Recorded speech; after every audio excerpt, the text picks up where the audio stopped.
Welcome to yet another fascinating video of Wisdom Zone, and this is Shubro. And friends, today I have a very important video because in today's video I am gonna show you how you too can sound polite and professional, and this video is all about polite and professional English conversation.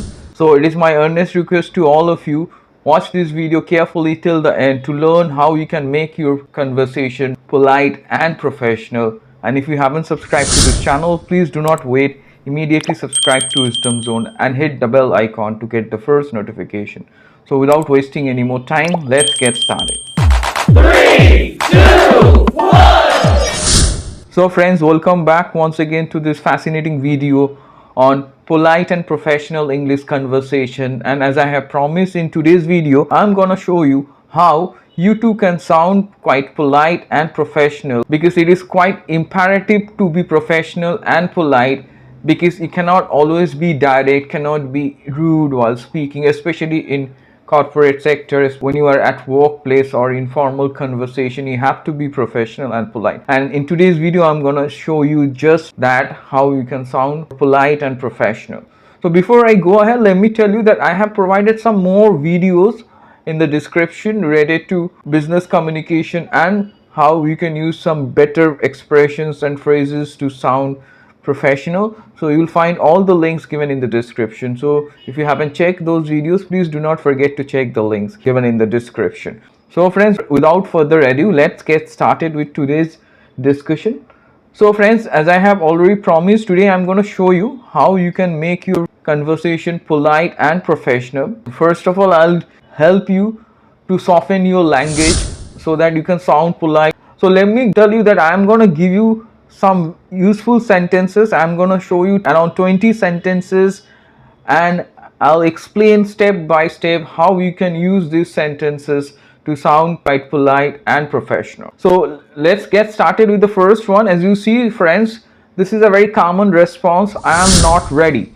So we say that I am not ready. It sounds quite direct and it's impolite, isn't that? So how to make it polite? You can just add one softening word, that is quite. As you see on your screen, that you can rectify this particular sentence, add quite, and the sentence becomes I am not quite ready. So it sounds slightly better, isn't that? It sounds politer, isn't that? And you don't have to do anything, you just have to add quite. Instead of saying directly I am not ready, you can say I am not quite ready. So that sounds better, professional and polite, isn't that? And it's not too direct also.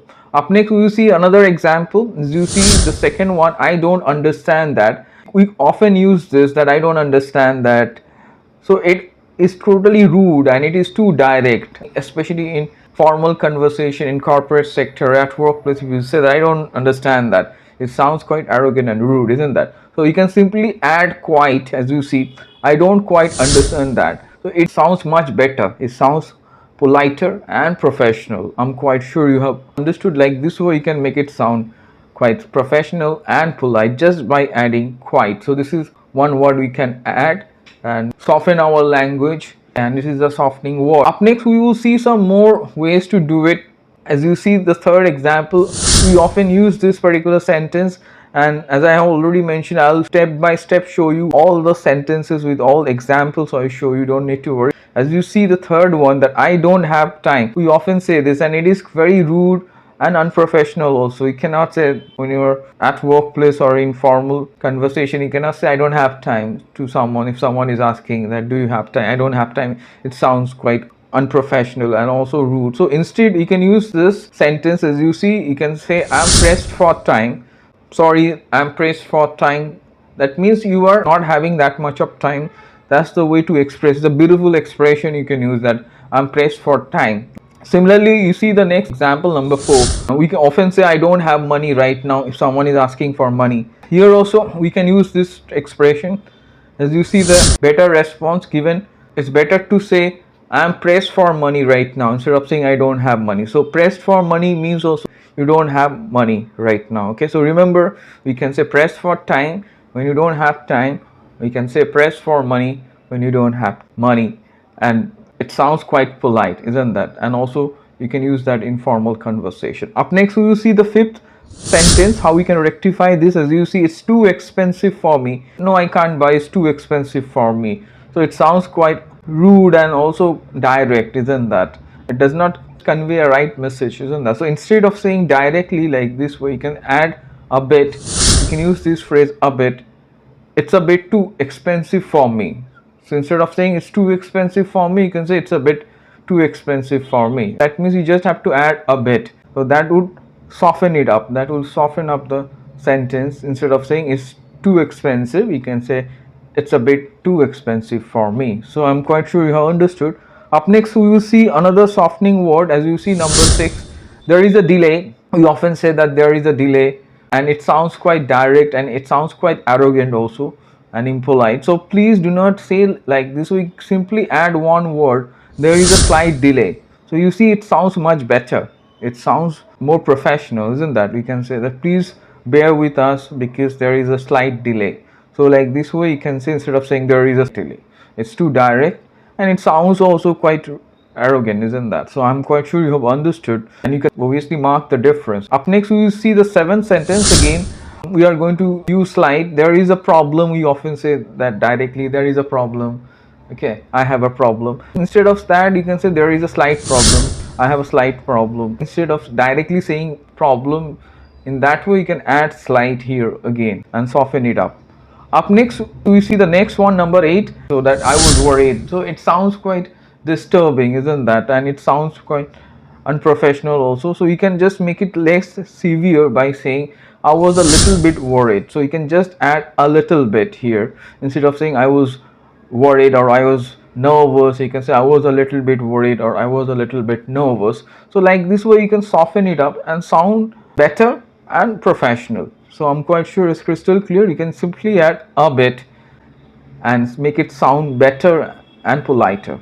Up next, we will move on to the next segment. Here I'll show you how you can use some modal verbs to sound professional and sound polite.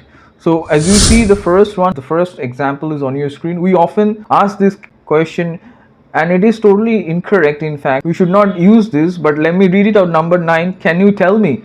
And in formal conversation, it sounds quite awkward, it sounds unprofessional and rude also if you use can. Never use can. Instead, you can use could. So here we can use this modal could. Could you tell me? Instead of saying can you tell me. It's always a better option, and I would say that you always should try to use could and never use can in formal conversation. See the next example, number 10. Can you help me? Again, it sounds too direct, and also can is slightly impolite also. We don't use can for a formal conversation because it doesn't sound quite polite. So instead, again, we can use could you help me? Okay, and it is totally formal and professional and polite. So instead of saying can you help me, use could you help me. So up next, we will see the 11th one. Often we use this sentence, tell me your name. It is too direct. Again, instead of directly saying tell me your name, could you help me with your name? Remember this sentence, when you are asking someone's name, don't say tell me your name. It sounds totally unprofessional and impolite. So instead you use this sentence, could you help me with your name? And it sounds extremely formal, extremely polite and totally professional. Up next, we will see the next sentence, number 12. So here again we see this sentence is used, can I borrow your pen? Can I borrow this? So please do not use can, as I already mentioned. Here you can use may I borrow your pen please? So like this way you can use may is also politer and may is also professional. So remember, in formal communication we can use may, could. And the last one, number 13, as you see in this category, is it is impossible. Again we say directly, it is impossible. It sounds quite aggressive, it sounds impolite and unprofessional. Don't say it's impossible. You can use the sentence which is given on your screen, it might not be possible. Okay, so it sounds better, isn't that? It sounds politer. I'm quite sure you have understood. So we can use might, we can use may, we can use could in formal conversation and sound professional and quite polite, rather than using can. So please try to avoid can. Use could, may, might, these modals.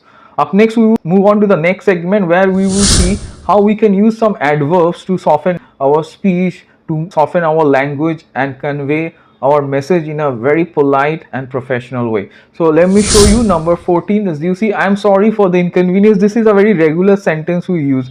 I am sorry for the inconvenience, and it's too direct. It does not also convey the message that you're really feeling sorry. Instead, you can add one adverb here. As you see, the solution is there. I'm extremely sorry for the inconvenience. You simply add extremely. That would definitely make it sound lighter and professional. So instead of saying I am sorry for the inconvenience, you can simply say I am extremely sorry for the inconvenience, and you can emphasize on extremely. That is one way to make it sound polite and professional. So up next we will see the next example. Number 15 is on your screen. I'm delighted to know that. Again, same, when you're directly saying, it does not sound that good also.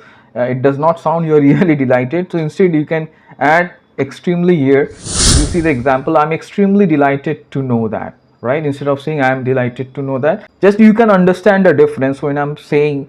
You feel the difference, isn't that? As I'm saying both the sentences, the second one sounds much better, much more professional and lighter, that I am extremely delighted to know that, than saying I am delighted to know that. So I'm quite sure it's crystal clear. Up next we will see this next sentence, number 16. Again we say I'm grateful to you. It is not wrong, but it is again too direct. If you are really grateful, you can add one term, that is deeply. I'm deeply grateful to you. Instead of saying I'm grateful to you, it does not sound that polite also, okay? So instead you just add deeply. As you see the solution, you can soften it up like I'm deeply grateful to you. I'm quite sure you understood. So same, number 17, I am honored. If you are really honored, you have to also add certain other words. You can say I am deeply honored or greatly honored, instead of saying just I am honored. Okay, so like this way you can make it sound better, politer and professional.